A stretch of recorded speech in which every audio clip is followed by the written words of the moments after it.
ሙቀትና ሐሩሩን ሚዛን የሚያስጠብቀው ከምድር ፍሬን የሚያስገኘው የተፈጥሮ ሲሳይ ዝናብ አስጨናቂ ሊሆን አልተሰጠንም። የተፈጥሮን ሚዛን ለመጠበቅ የድርሻችንን ባለመወጣት የመጣ አደጋ፣ የአየር ንብረት መለዋወጥ፣ ሰቆቃ፣ ስጋት።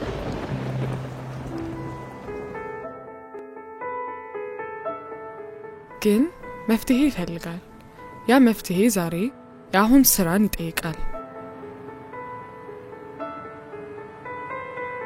ከእንቅልፌ ስነቃ በወቅቶች መቀያየር ያለ ስጋት ሰርክ ንጹህ አየር ማግኘትን የሁል ጊዜ መሻቴ ነው።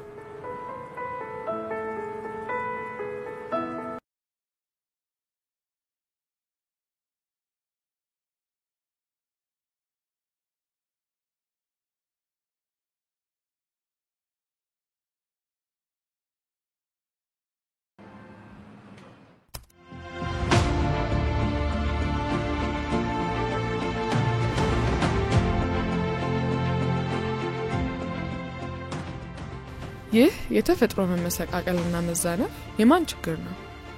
የመፍረስ፣ የመደርመሱ፣ የትርምሱ ተጎጂና ዋጋ ከፋይስ ማን ነው?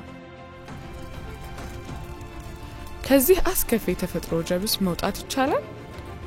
እንዴት? እየሆነ ላለው ጥፋት ማን ይጠየቃል? ይህ መራር ሀቅ ነው። የአየር ንብረት ለውጥ ፈተና ምድር አቅፋ የያዘችውን ሁሉ በአደጋ ጠርዝ ላይ እያቆመ ነው። ተፈጥሮን እያወከ ህላዊን እየፈተነ። እዚህ ላይ ልብ ይሏል። ሀገራት ሊሸሹት ሊደብቁት የማይችሉት ተፈጥሮ ቁጣ መሃል እየቆሙ እየወደቁ ከተፈጥሮ ህመም ጋር እየተናነቁ ባሉበት በዚህ ጊዜ ለመፍትሄው ያሳዩት ዳተኝነት በአህጉራዊ ሆነ በዓለም አቀፋዊ መድረኮች የአዳራሽ አጀንዳ ከማድረግ ያለፈ ትርጉም ያለው ተጨባጭ ስራን አለማሳየታቸው በሚለበልብ እሳት በሚያስጥም ውሃ የመጫወት ያህል ስህተት ነው።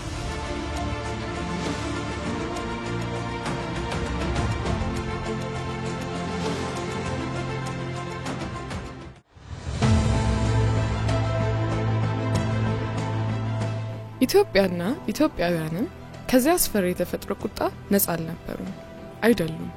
ተፈጥሮን ባለመጠበቅ ለምድር የተመቸውን ባለመተግበር በደራሽ የተፈጥሮ አደጋ ሰቆቃን አይተናል።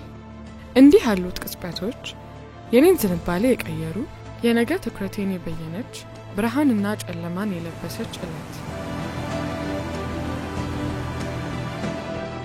የተፈጥሮ ሁኔታ፣ የአየር ንብረት ተለዋዋጭ መልክ፣ የምድር ስጋትና የመሳሰለው ሁሉ ለልብና ለህይወቴ ቅርብ ነው።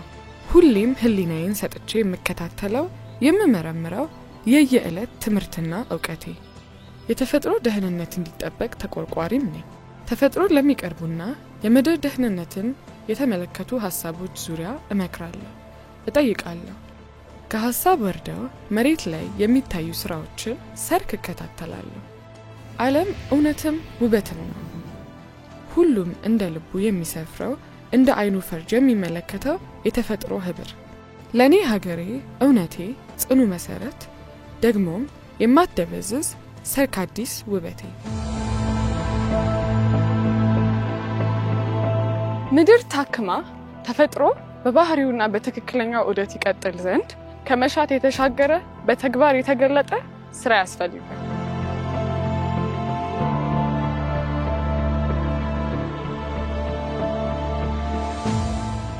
አንድ ጎኗ በዝናብ እየራሰ አንድ ሌላ ጎኗ ድርቅ የሚፈትናት ሀገሬ ኢትዮጵያ፣ ወንዝ በደረቷ እየፈሰሰ እየተንዠቀዠቀ በረሃማነት የሚጎበኛት ታሪካዊት ሀገር፣ ደመና ተከናንባ አልፎ አልፎ ዝናብ የሚከዳት የተፈጥሮ ማከማቻ ምድር ሀገሬ ቤቴ ባለጉራማይሌ ቀለም ስትሆን እመለከታለሁ። እየሆነባት ያለውን ለመቀየር ከ7 ዓመታት በፊት በልዩ እሳቤና በልዩ ትግበራ ተገለጠች። ኢትዮጵያ መጀመርና መጨረስ ብቻ ሳይሆን ትላልቅ ነገር የመጀመርና የመጨረስ ትልሞቿን የምታሳይበት፣ ለራሷ የምትማርበት፣ ለዓለም የምታስተምርበት መድረክ ነው። ስለ ኢንቫይሮንመንት ብዙዎች ብዙ ኮንፈረንስ አዘጋጅተዋል፣ ብዙ ተናግረዋል። ኢትዮጵያ ግን ጉዳዩን ችግኝ ከመትከል ባሻገር ከ5000 ሜጋዋት በላይ ማመንጨት የሚችል ግድብ በመገደብ ትላልቅ ነገር በዚህ አህጉር ጀምራ መጨረስ የምትችል መሆኗን እያሳየች ነው።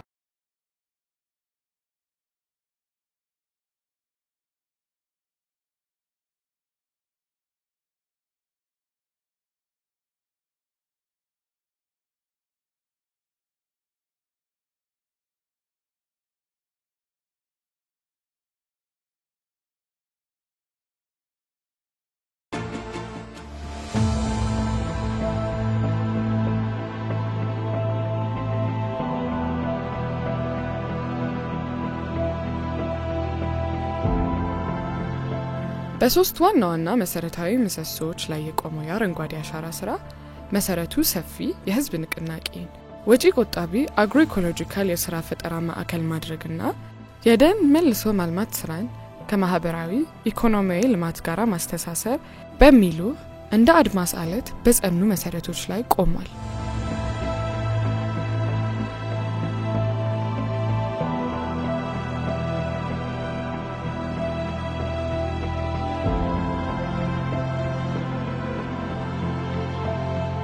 ጉብዝናዬን ዘመኔን ሰጥቼ የምሰራው ሁሉ ከኔ ህይወት ጥሪ ጋራ በአንድ ገጽ የተቀለመው ትስስሮች አለ። ተፈጥሮን የማድመቅ ጉጉት ትላንት ለዛሬ ምን አስቀመጠ፣ ዛሬስ ምን ተቀብሎ ምን ጨመረ፣ ምንስ አበላሸ፣ ለነገስ ምን ይሻገራል፣ ጥልቅ ምልከታ፣ ተግባራዊ ምላሽ የሚፈልጉ የሁል ጊዜ የህይወቴ መሰረታዊ ጥያቄዎች፣ ዛሬ ተጎጆች ምን ሰሩ፣ የተግባር ምላሽ አብነቶችን ለማየት ቅኝት አደርጋለሁ።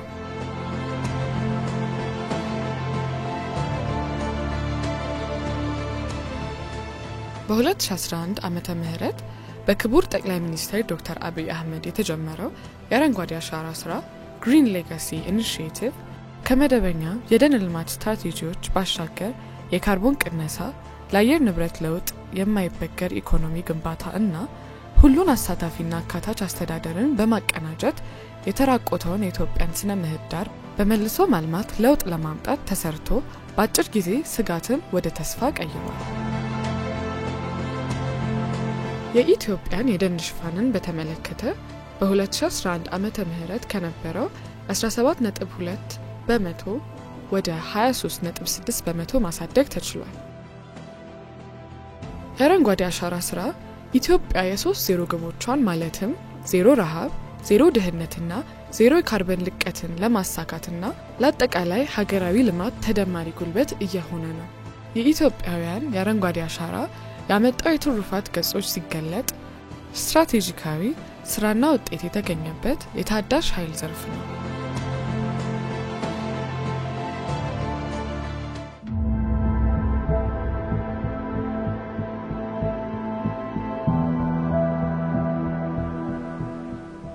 ሀገራችን ከተለያዩ ምንጮች ማለትም በዋነኝነት ውሃ፣ ንፋስ፣ ፀሐይ፣ እንፋሎት ለኤሌክትሪክ ኃይል ማመንጫ ሊውሉ የሚችሉ ከፍተኛ የሆኑ እምቅ ሀብት አላት። ከታዳሽ ኃይል ምንጭ የኤሌክትሪክ ኃይልን በሰፊው በማመንጨት ለሀገር ውስጥና ለቀጠናው ገበያ ማቅረብና ለዘመናዊ ኢነርጂ ቆጣቢ ቴክኖሎጂዎች ትኩረት መስጠት ይጠበቃል። እነሆም ተመልክተናል። እንደ ሀገር ያለው ታዳሽ ኃይል የመጠቀም ደረጃ በ1997 ዓመተ ምህረት ከነበረው 791 ሜጋዋት በ2017 ወደ 6840 ሜጋዋት አሳድጋለች። አሁን ያለው አቅም በ2022 ዓመተ ምህረት ከ17000 ሜጋዋት በላይ ለማድረስ ታቅዷል።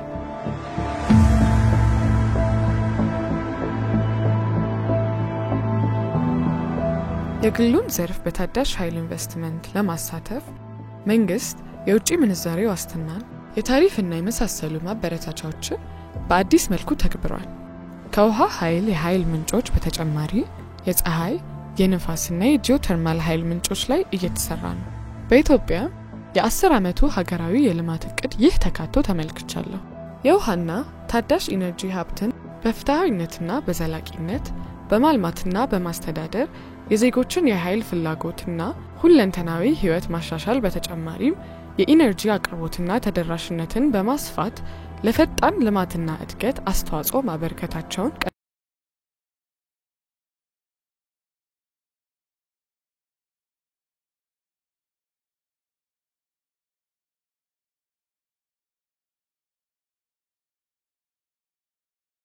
ግንባታ ማዕቀፍ ዘላቂ ትራንስፖርት ዘርፍ ስርዓት መዘርጋት አንዱ ነው።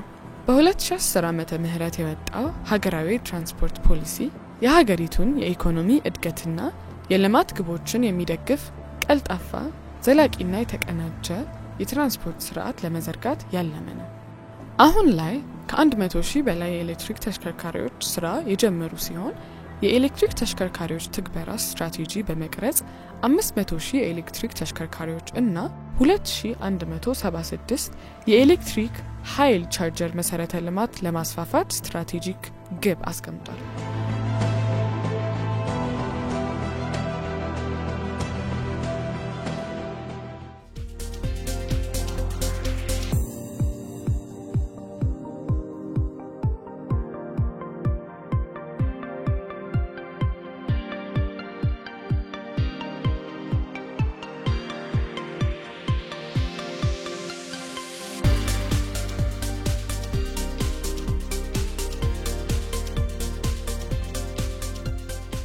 በኢትዮጵያ ለአየር ንብረት ለውጥና ለከተማ ልማት ገጸ ብዙ ፈተናዎች እየተሰጡ ያሉ ጥረቶችን ከነ ውጤቶቹ ተመልክቼ ለሀገሬ ያለኝ ተስፋ ሲያብብ ይሰማኛል። እንደ ማንኛውም ቆሻሻን የምትጠየፍ ሴት ሀገሬ ቆሻሻ ስመለከት ነፍሴ ትዕግስት ታጣ ነበር። አሁን አዲስ የንጹህ ምድር የንጹህ ሀገር ታሪክ በትውልዶች ትጋት እየተጻፈ ነው። ከተሞች እየጸዱ በአረንጓዴ ልማት እየደመቁ ነው ቢባል ስለ ብዙ ምክንያቶች ነው። በአሁኑ ወቅት የከተማ አረንጓዴ መሰረተ ልማት በ20 ከተሞች ተተግብሯል። ደግሞ እውነት ነው። ኢትዮጵያ ለምለም ምድር ናት። ጋራ ሸንተረሯ በወንዝ ፈሳሽ የሚረሰርስ ዘር አብቃይ ክብርና ካባ የሆነላት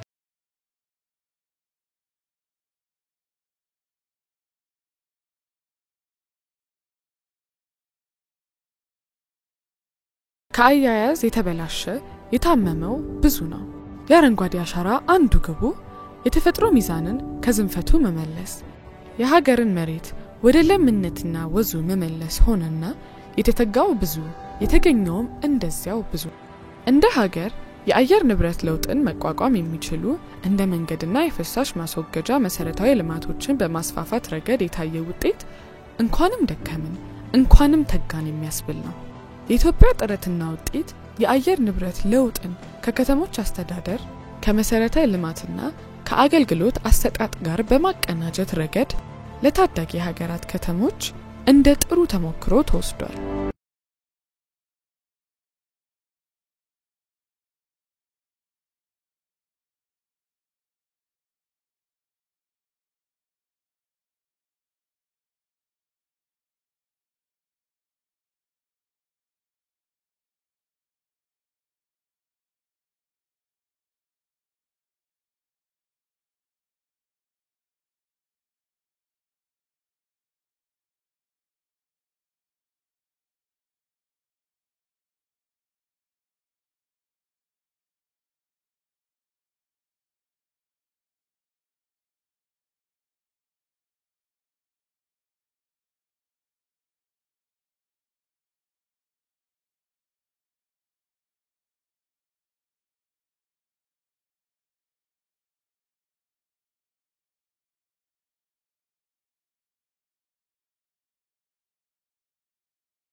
እና በባዮ ኢነርጂ ዘላቂ ኢንዱስትሪዎችን በማቀጣጠል በዘርፉ በአፍሪካ የመሪነት ሚናዋን በተጨባጭ ስራ ከፍ አድርጋ እንድትቀጥል አስችሏታል።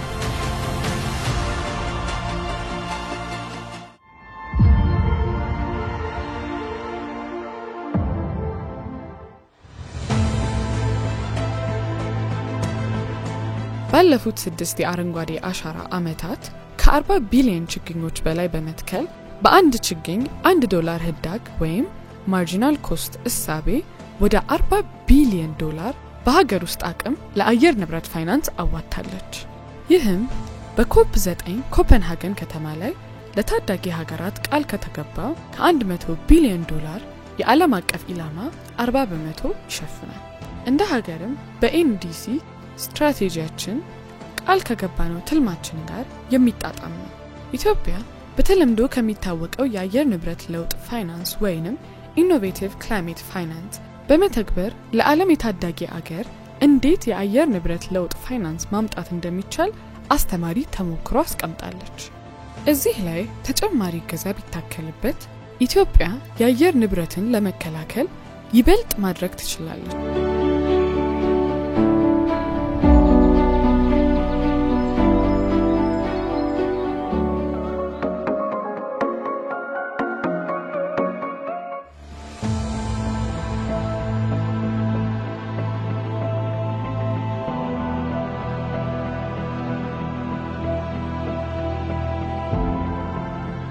ዛሬን አድምቆ የነገ ባለ ብዙ ገጽ የለማች ሀገርን ለማንበር በህብር የተገመደ ስራን ተጋተንና ጽናትን መልህቅ ያደረገ ኢትዮጵያዊ ትውልድ ሀገርን ሊገነባ በአእምሮ በአካል የደረጀ ለተግባር የተሰበሰበ አቅም መገለጫ የምግብ ዋስትናን የማረጋገጥ ሌላኛው የአረንጓዴ ስኬት የትውልድ አሻራ መትከል ምግብም ነው ውበትም ነው። የምንተክለው ምግባችንን ነው። የምንተክለው ለዓይናችን የሚያምር የሚመችን መስክ ለማየትም ጭምር ነው። ባለፉት 5 ዓመታት ኢትዮጵያ ውስጥ በነበረው የግሪን ሌጋሲ እንቅስቃሴ በጣም በርካታ ውጤት አግኝተንበታል። በአረንጓዴ አሻራ ሀገር ማልማት በልዩ እሳቤ በልዩ ትግበራና ውጤቶች እየታየ ለመሆኑ አብነቱ ብዙ ነው።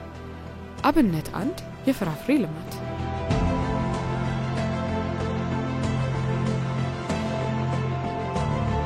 የአረንጓዴ አሻራና የምግብ ዋስትና የ6 ዓመታት የፍራፍሬ ውጤቶች በእነዚህ ዓመታት የፍራፍሬ ዛፎች ለበርካታ አርሶ አደሮች ተከፋፍለዋል። በውጭ ንግድ እንደ አቮካዶ ያሉ ከፍተኛ ዋጋ ያላቸውን ፍራፍሬዎች በማምረት ወደ ውጪ ተልኳል። የውጪ ምንዛሬም ተገኝቷል። የመልማት ብሩህ እቅድን ገቢር አድርገው ሐሳብን ወደ ስራ የቀየሩ አምራቾች የከበረ የድካም ዋጋ ክፍያቸው ይህ ነው።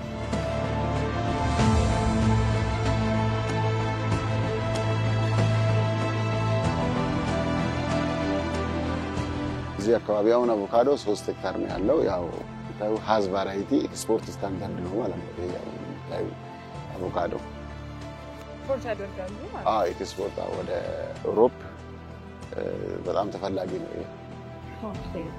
ይሄ ስንት ጊዜ ሆነው ነገር ተጀመረ? ኦልሞስት አሁን ወደ 7ኛ ዓመት እየገባ ነው። 2010 ላይ ነው።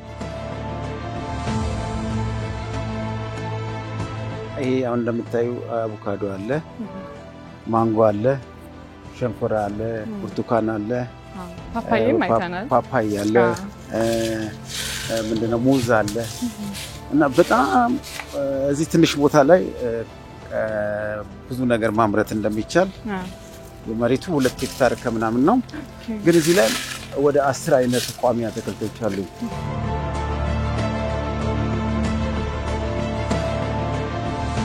ያደገ ነው የመጣው። እርቱ እስከ ውጭ እኮ 3 ጊዜ ልከናል። ጠቅላይ ሚኒስትራችን የሰጡት አቅጣጫ አለ። በደንብ ሰማ ነበር። በስደት ነበርኩኝ።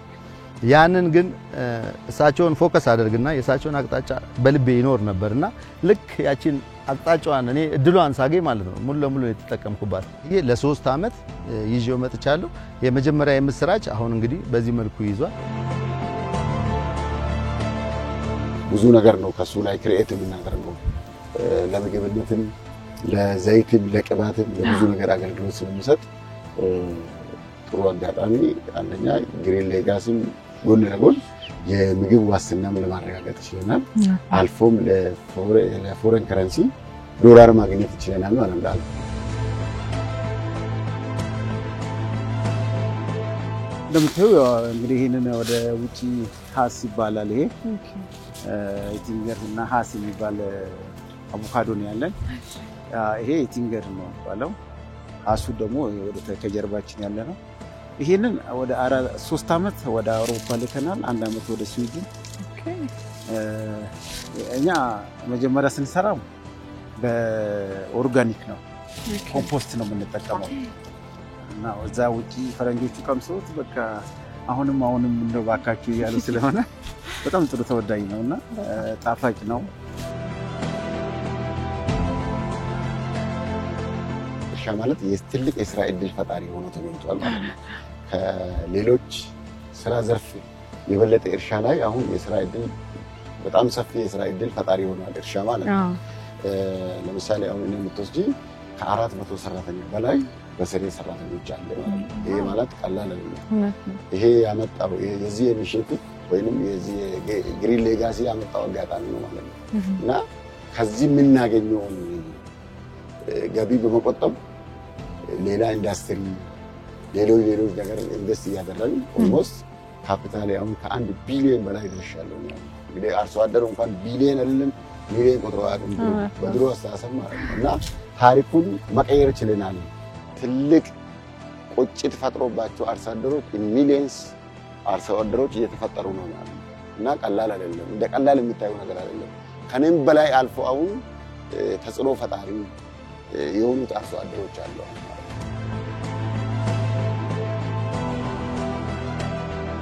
አቮካዶ የሚባል አናውቅም ሲጀመር። ምንድነው እዚህ ወደ ደቡብ ነበረ በልተንም አይደለም ብዙም ባይንም አናውቀውምና ወሬ ነበር የምሰማው። አሁን በ2010 ነው። 2010 ደግሞ አረንጓዴ አሻራ የመጣበት ዘመን ነው። ዶክተር አብይ የመጣበት ዘመን ስለሆነ እኛ ገባን እዛው እና ከዛን ቀጥሎ ምንድነው የተጀመረው መሰለሽ ማነሳት የመንግስት ማነሳሳት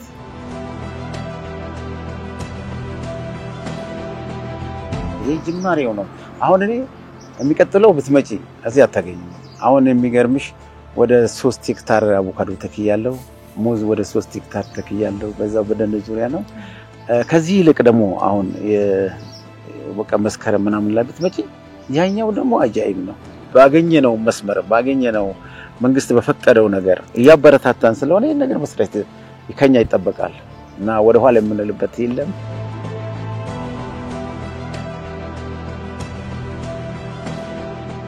ወጣት አይኑን ወደ ሌላ ሀገር ሳያነሳ እዚሁ ሰርቶ መለወጥ በኩራት ሀገሩ ላይ መኖር እንደሚችል እናያለን። ብንሰራ የበለጠ ለትውልድ ምንተው ነገር እኛ ከራሳችን የሚለው ነገር ወጣን ለትውልድ የቀልጠን እኛ ለትውልድ ጥለን የምንሄደው ነገር ያን ጊዜ ስማችን አይጠፋም። ስራችን እለት ከእለት ልጆቻችን ስለሚያስታውሱት ካልሰራ ዋጋ የለም። ሰው ዝም ብሎ ሲቀመጥ ምን ዋጋ አለ? መስራት ነው ዋጋው።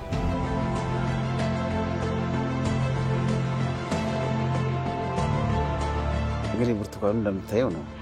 በጣም ቆንጆ ነው፣ ትልቅ ነው። ይሄ አሁን እንደዚህ ያዩስ ሲቀመሹ በጣም ኦርጋኒክ በጣም ይጣፍጣል።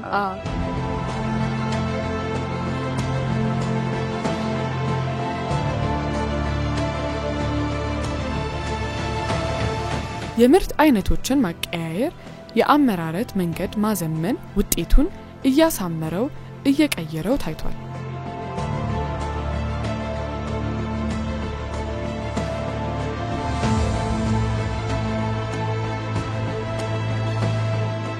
ቡና የኢትዮጵያ መልክና ቀለም፣ ገንዘብ፣ ተመንዛሪ ሀብትና ወረት ሲሆን ደግሞ የኢትዮጵያን ክንድ ያጠነክራል፣ ሀገርም የሀገር ልጅም ይጠቀማል። እኔም ይህንን ያየሁት በጉላትና በተስፋ ነው። በ2017 በጀት ዓመት ወደ ውጪ ከተላከው የቡና ምርት ከ2 ቢሊዮን በላይ የአሜሪካ ዶላር ተገኝቷል።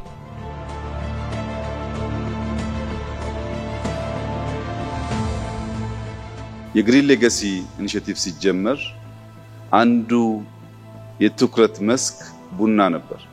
የዛሬ 5 ዓመት ገደማ ኢትዮጵያ 500,000 ቶን አይሞላም የዛሬ 5 ዓመት የምናመርተው ቡና ዛሬ ከግሪን ሌጋሲ እንቅስቃሴ በኋላ 1 ሚሊዮን ቶን ማድረስ ይችላለች። በእርግጠኝነት በሚቀጥሉት 2-3 ዓመታት 1.5 ሚሊዮን ቶን እንገባለን። መትከል መቀጠል አለበት። ከፍተኛ ዶላር ማምጣት መቻል አለብን። በዓለም ላይም የኮፊ አረቢካ መገኛ ብቻ ሳይሆን ትልቁ አምራች የሚባል ስም መያዝ አለብን። የቡና አተካከላችን ደግሞ የዛሬ 5 ዓመት 1.2 ቢሊዮን ገደማ ነበር። ባለፈው ዓመት ከ2 ቢሊዮን አልፏል። እየሰፋ መጥቷል።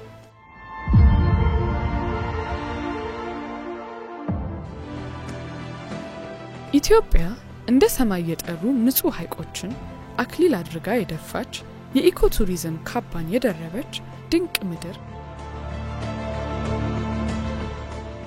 ዛሬ ላይ በእልፍ የተፈጥሮ ስጦታዎችና በአየር ንብረት ለውጥ አደጋዎች ጠርዞች ላይ ቆማለች። የጊዜው የኢትዮጵያውያን ትጋት ተፈጥሮን ከዝንፈቱ ለማቅናት ነው፣ ከዘመመበት ለማቃናት። አዲስ የአረንጓዴ አሻራ ንጋት ዘመን ሆኗል። አረንጓዴ ንጋት የዓለም የለውጥ ሂደት ፍጥነቱን ጨምሯል። ኢትዮጵያ ደግሞ የትላንትን በሚያካክስ ለነገ ተሻጋሪ የለውጥ ምህዳር ውስጥ ገብታለች። ሀገርን የመስራት ቃል እስከ ባህል አብነት የኢትዮጵያውያን አረንጓዴ አሻራ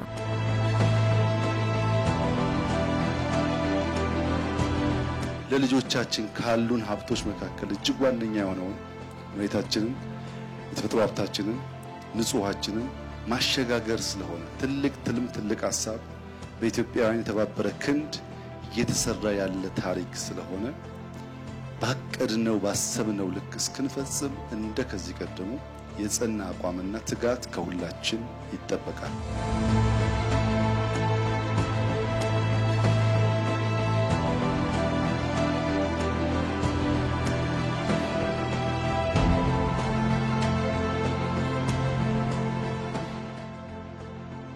ይህ የኔ የእናንተ የኛ ታሪክ ነው።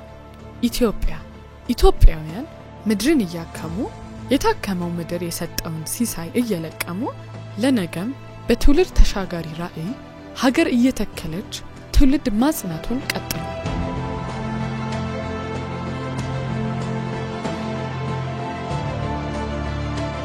የኔ የትውልዴ ከተፈጥሮ ጋር የተሳሰረውን እጣ ፈንታ ወደ አዲስ ምዕራፍ በአረንጓዴ አሻራ ከዛፎች ስር ምንጮች ህይወት እየዘሩ አእዋፍ በጥላዎቻቸው ስር እየዘመሩ የቀየው ወዝ እየተመለሰ የደረቁ ጋራዎች እየራሱ አባ ትጋት አባ ልማት የሀገር ሰው የድካሙን ፍሬ እያየ ታሪክ ተቀየረ።